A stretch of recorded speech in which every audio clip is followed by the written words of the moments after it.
February 16th, Thursday, 2020. This is Darren Marchant reporting for American Nomad News. Tonight, let's discuss space freight. What is space freight?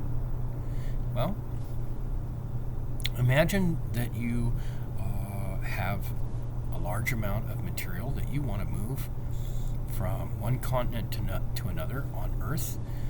Typically, it's trucked around locally until you get to a port in a standardized shipping container that can be taken off of your semi-tractor trailer and stored at the port until the boat is ready, and then you put the freight on the boat. There's a lot more details than that, but this is just kind of the cliff notes on this. And once the boat is loaded, balanced, and ready to go, fueled, off it goes. Turns on little propellers and goes right over to the next port, wherever it's going to load and unload its stuff. That's freight. Well, if we decide that we want a gateway to the rest of the solar system and we want to put that on the moon, then that means that we're going to have to put a lot of equipment on the moon. And that equipment is likely to be heavy if we want to get any kind of productivity out of it. That means mining equipment, ore processing equipment, manufacturing equipment, whole industries, laboratories, and space telescopes in craters on the far side of the moon. How do we do that? Well, there's one key piece of infrastructure that's required. And we can imagine it in a lot of different ways, but let's call it a truck. This truck would have to be loaded onto a heavy lift rocket and placed in orbit. And it would have to be able to fly trips back and forth to the moon, carrying freight. Take a standard, have it, okay, one launch, SpaceX heavy lift vehicle puts our truck in orbit. Okay, so we have our vehicle in orbit. Another launch, maybe from SpaceX, maybe from Russia, China.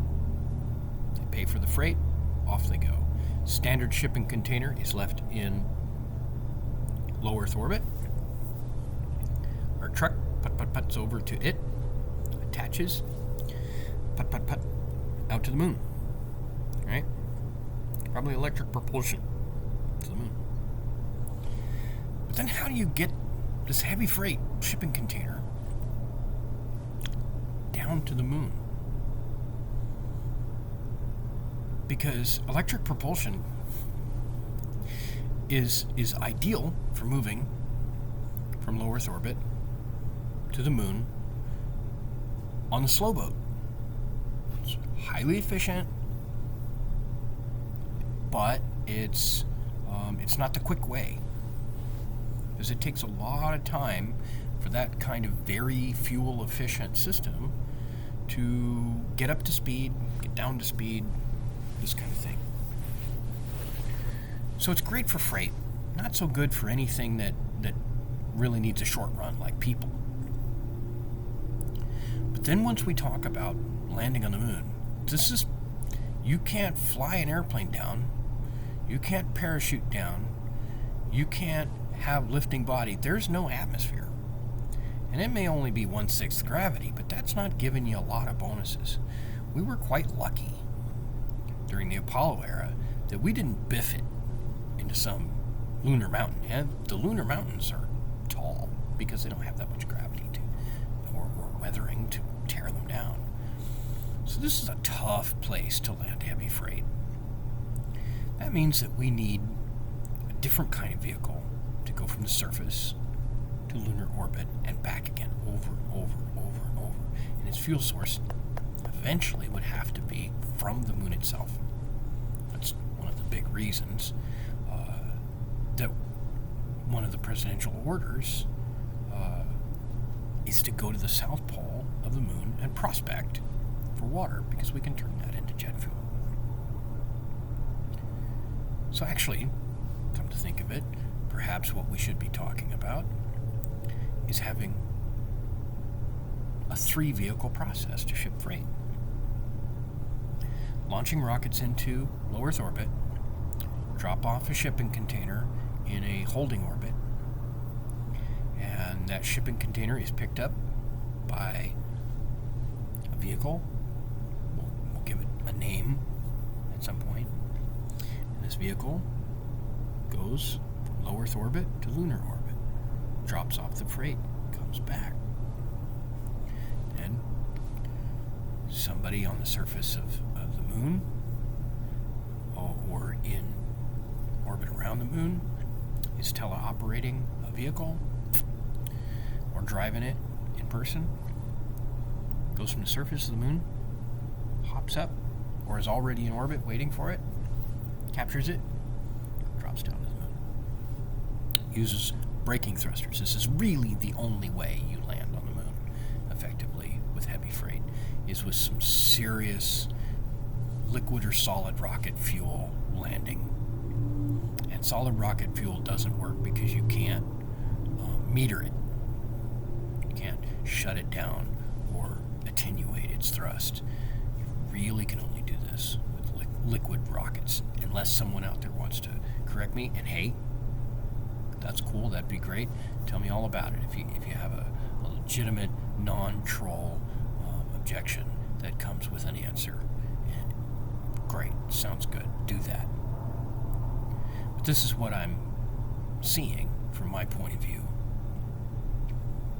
Now, once we get that, and this is assuming that we want to do all this. So all those trolls that want to get into the discussion and say we shouldn't do it, shut up. This isn't the point of this video, and those comments are not welcome. We're not going to engage that discussion. Shutting it down right now.